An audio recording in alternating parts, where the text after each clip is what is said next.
Israeli सेना ने कहा है कि लेबनानी क्षेत्र के काफ़ी अंदर हिजबुल्लाह के ठिकानों पर हमला किया है, जो गाज़ा पर इजराइल के युद्ध के बीच हमलों की नई कड़ी है।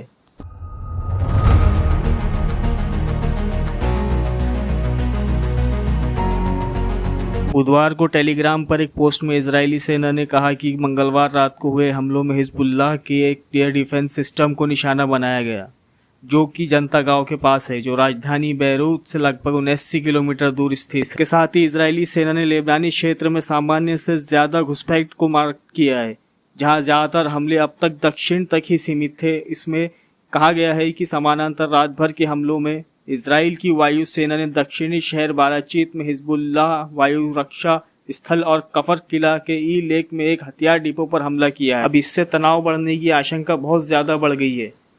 हमलों की यह श्रृंखला सीरिया और इजराइल द्वारा कब्जा किए गए गोलान हाइट्स में इजराइल और हिजबुल्लाह के बीच गोलीबारी के एक दिन बाद आई है।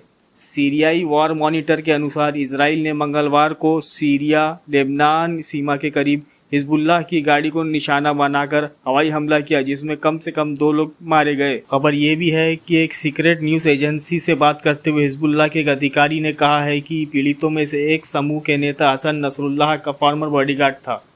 बाद में हिजबुल्लाह ने उसका नाम यासिन निम्र करनाबश बताया। अब जवाबी कार्रवाई में हिजबुल्लाह ने भी गोलान हाइट्स में एक इजरायली मिलिट्री बेस पर रॉकेट दागे, इजरायली पुलिस के मुताबिक, जिसमें 2 लोगों की मौत हो गई। इजराइल की डिफेंस ने कहा है कि पीड़ित जो है वो नागरिक है। अब डर इस बात का है कि तनाव बहुत ज़्यादा बढ़ सकता है।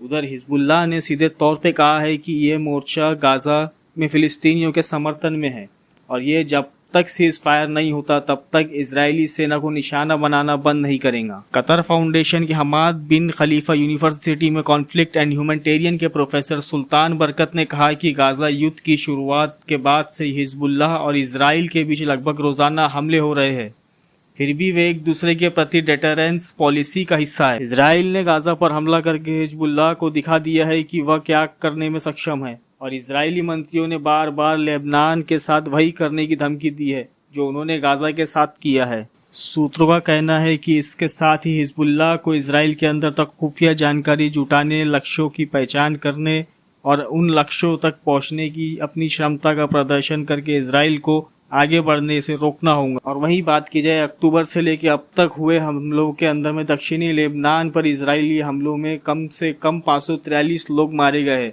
जबकि लेबनान में हिजबुल्लाह और दूसरे आर्म्ड ग्रुप्स के हमलों में इजराइल में कम से कम 21 लोग मारे गए हैं। दुश्मनी के कारण दोनों पक्षों में के बॉर्डर वाले शहरों से हजारों इजरायली और लेबनानी नागरिकों को निकाला गया है। आज के लिए इतना ही, मिलेंगे अगली वीडियो में।